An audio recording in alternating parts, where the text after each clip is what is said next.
Can't see the stars, but we're reaching. Tryna get through the dark on a feeling. Oh, lost our gravity, now we're waiting. Assalamualaikum warahmatullahi wabarakatuh. Kembali lagi bersama Ibu dan kita belajar secara sistem online lagi ya. Untuk absennya kita seperti biasa, batas pengisi absennya Ibu kasih selama 15 menit. Baiklah, untuk pertemuan hari ini kita masuk pada bab 2 tentang sistem dan struktur politik dan ekonomi. Masa demokrasi parlementer 1950 sampai 1959. Nah, periode di antara tahun ini dalam sejarah Indonesia disebut sebagai sistem demokrasi parlementer yang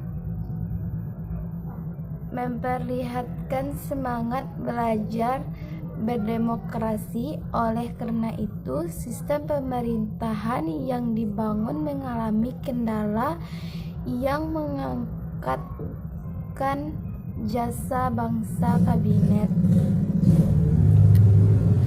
Nah, di sini Ibu akan menjelaskan perkembangan politik masa demokrasi liberal. Sistem pemerintahan kepartaian bangsa kita ini sebenarnya adalah bangsa pembelajaran Indonesia sampai dengan tahun 1950 telah menjalankan dua sistem pemerintah yang berbeda, yaitu sistem presidensial dan sistem parlementer. Salah satu ciri-ciri yang nampak dalam masa ini adalah kerap terjadinya penggantian kabinet. Mengapa sering terjadi pergantian kabinet ini? Hal ini terutama disebabkan dengan adanya perbedaan kepentingan di antara partai-partai yang ada. Perbedaan ini di antara partai-partai tersebut tidak pernah dapat diselesaikan dengan baik, sehingga dari tahun 1950 sampai tahun 1959 terjadi silih berganti kabinet, mulai kabinet Natsir Masyumi 1950 sampai 1951 dan kabinet Sukiman tahun 1951 sampai 1952. Kabinet Wilopo atau PNI 1952 sampai 1953. Kabinet Ali Sastro Aminjoyo 1953 sampai 1955, Kabinet Burhanuddin Harahap 1955 sampai 1956, dan Kabinet Ali Satromijoyo II 1956 sampai 1957, dan Kabinet Juanda 1957 sampai 1959. Nah, itulah kabinet-kabinet yang ada pada masa itu. Kalau kita perhatikan secara garis besar, perjalanan kabinet yang baru dijelaskan barusan, nampak mula-mula Mas Yumi diberi kesempatan untuk memerintah. Kemudian PNI memegang peranan terutama setelah pemilihan umum 1955. Namun PNI pun tidak bisa bertahap lama karena tidak mampu menyelesaikan permasalahan yang dihadapi, yang akhirnya dibentuk Zakon Kabinet di bawah pimpinan Insinyur Juanda. Nah, selanjutnya kita akan membahas tentang sistem kepartaian. Partai politik merupakan kelompok terorganisir yang anggota-anggotanya mempunyai orientasi, nilai-nilai dan cita-cita yang sama. Tujuan terbentuknya partai politik adalah untuk memperoleh atau merebut dan mempertahankan kekuasaan secara konstitusional. Jadi, munculnya partai politik erat berkaitan dengan adanya kekuasaan. Sistem kepartaian dianut pada masa demokrasi liberal oleh multipartai. Pembentukan partai politik ini menurut Muhammad Hatta agar memudahkan dalam mengontrol perjuangan lebih lanjut. Hatta juga menyebut bahwa pembentukan partai politik ini bertujuan untuk mudah dapat mengukur kekuatan perjuangan kita untuk mempermudah meminta tanggung jawab kepada pemimpin-pemimpin barisan perjuangan. Walaupun pada kenyataannya partai-partai politik tersebut tidak tanggung jawab dalam jabatan dalam kabinet, tidak memegang peranan penting dalam parlemen, sering melakukan posisi yang kurang sehat, dan berusaha menjatuhkan partai politik yang memerintah. Hal ini yang menyebabkan pada era ini sering terjadinya pergantian kabinet. Kabinet tidak berumur panjang, sehingga program-programnya kabinet tidak bisa berjalan sampai mestinya dan menyebabkan terjadinya instabilitas nasional, baik di bidang politik, sosial, ekonomi, dan keamanan. Nah, sehingga kondisi ini mendorong Presiden Soekarno mencari solusi untuk membangun kehidupan politik Indonesia dari sistem demokrasi liberal dan demokrasi terpimpin. Selanjutnya, pemilihan umum 1955. Pelaksanaan pemilihan umum 1955 bertujuan untuk memilih wakil-wakil rakyat yang akan duduk dalam parlemen, dewan, dan konstituante. Pemilihan umum ini diikuti oleh partai-partai politik yang ada serta oleh sekelompok perorangan. Pemilihan umum ini sebenarnya sudah dirancang sejak Kabinet Ali Sastrowijoyo I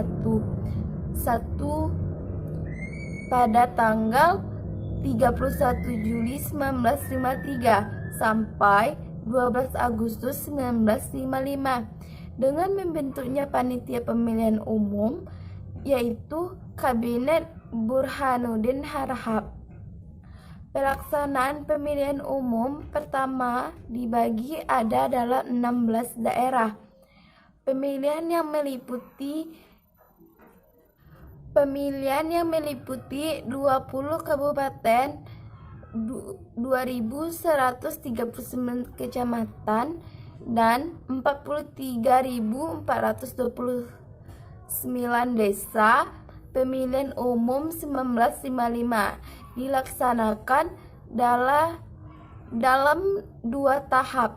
Tahap pertama untuk pemilihan anggota parlemen yang dilaksanakan pada tanggal 29 September 1955 dan bertahap kedua untuk memilih anggota Dewan Konstituante Badan Pembuat Undang-Undang Dasar dilaksanakan pada tanggal 15 Desember 1955. Pada pemilu pertama ini, 39 juta rakyat Indonesia memberikan suaranya di kotak-kotak suara.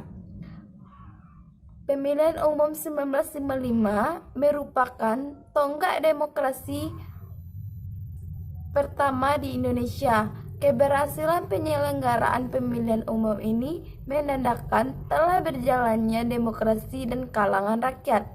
Rakyat telah menggunakan hak pilihnya untuk memilih wakil-wakil mereka. Banyak kalangan yang menilai bahwa pemilihan umum 1955 merupakan pemilu yang paling demokratis yang dilaksanakan di Indonesia. Proses pemilihan umum 1955 terdapat 100% partai besar dan kecil yang mengajukan calon-calonnya untuk anggota Dewan Perwakilan Rakyat dan 82 partai besar dan kecil untuk Dewan Konstituante. Selain itu, masih ada 86 organisasi dan perorangan yang akan ikut dalam pemilihan umum tersebut. Kelemahan pemerintah lainnya adalah politik keuangan yang tidak dirancang oleh pemerintah Indonesia sendiri, namun dirancang oleh pemerintah Belanda. Hal ini terjadi akibat dari politik kolonial Belanda yang tidak mewariskan ahli-ahli yang cukup, sehingga usaha mengubah sistem ekonomi dari ekonomi kolonial ke kolonial nasional tidak mampu menghasilkan perubahan yang drastis.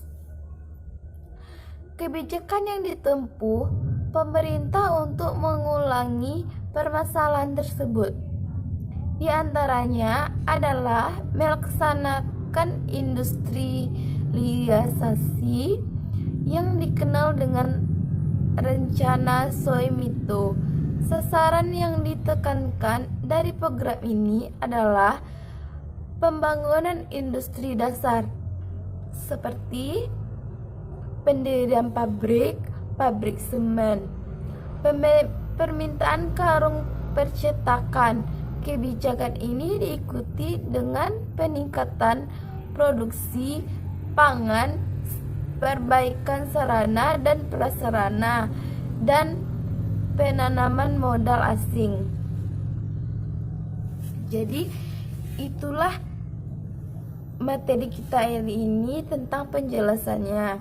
Kesimpulannya, salah satu ciri yang dampak dalam masa demokrasi parlementer adalah seringnya terjadi pergantian kabinet, mulai dari kabinet Natsir, kabinet Sukiman, kabinet Wilopo, kabinet Ali, kabinet Burhanuddin Harahap, kabinet Ali Sostroamidjojo II, dan kabinet Jujuanda. Yang kedua, penyebab utama seringnya terjadi pergantian kabinet pada masa demokrasi parlementer adalah karena adanya perbedaan kepentingan di antara partai-partai yang tidak pernah dapat diselesaikan dengan baik. Pada masa ini, sistem kepartaian ini yang diterapkan memang bersifat multipartai. Dan yang ketiga, pemilu pertama di Indonesia berhasil dilaksanakan pada masa demokrasi parlementer dan menampilkan 4 partai besar dalam memperoleh kursi hasil pemilu PNI, Masyumi, NU, dan PKI. Nah, selanjutnya Ibu akan menjelaskan tentang mencari sistem ekonomi nasional. Pemikiran ekonomi pada 1950-an pada umumnya merupakan upaya pengembangan struktur perekonomian kolonial menjadi perekonomian nasional. Hambatan yang dihadapi dalam mewujudkan hal tersebut adalah sudah berakarnya sistem perekonomian kolonial yang cukup lama. Warisan ekonomi kolonial mampu membawa dampak perekonomian Indonesia banyak didominasi oleh perusahaan asing dan ditopang oleh kelompok etnis Cina sebagai penggerak perekonomian Indonesia. Kondisi inilah yang ingin diubah oleh para pemikir ekonomi nasional di setiap kabinet di era demokrasi parlementer. Upaya membangkitkan perekonomian sudah dimulai sejak kabinet pertama di era demokrasi parlementer, Kabinet Natsir. Perhatian terhadap perkembangan dan pembangunan ekonomi dicurahkan oleh Soemitro Djoshadikusumo. Ia berpendapat bahwa pembangunan ekonomi Indonesia pada hakikatnya adalah pembangunan ekonomi baru. Soemitro mencoba mempraktikkan pemikirannya tersebut pada sektor perdagangan. Ia berpendapat bahwa pembangunan ekonomi nasional membutuhkan dukungan dari kelas ekonomi menengah pribumi yang kuat. Oleh karena itu, bangsa Indonesia harus segera mungkin menumbuhkan kelas pengusaha pribumi, karena pengusaha pribumi pada umumnya bermodal lemah. Oleh karena itu, pemerintah hendaknya membantu dan membimbing para pengusaha tersebut dengan membimbing konkret dan bantuan pemberian kredit. Jika usaha ini berhasil, maka secara bertahap pengusaha pribumi akan dapat berkembang maju dan bertujuan mengubah struktur ekonomi kolonial di bidang perdagangan akan berhasil. Nah, itulah materi kita hari ini yang Ibu jelaskan. Ibu minta untuk kalian silakan kerjakan tugas.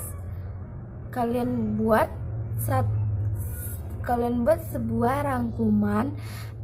Cukup satu kertas double folio aja. Kalian buat dalam bentuk file atau PDF.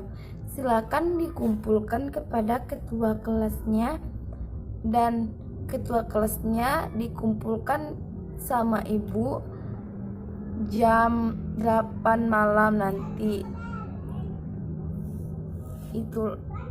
Jika itulah materi kita hari ini.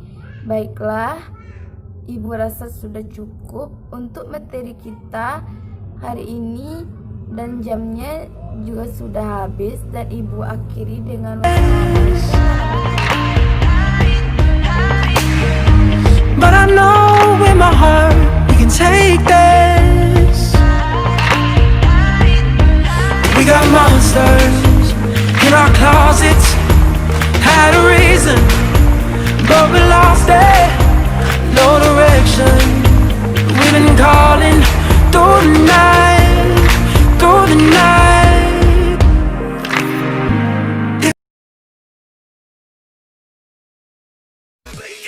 Look at me, clear.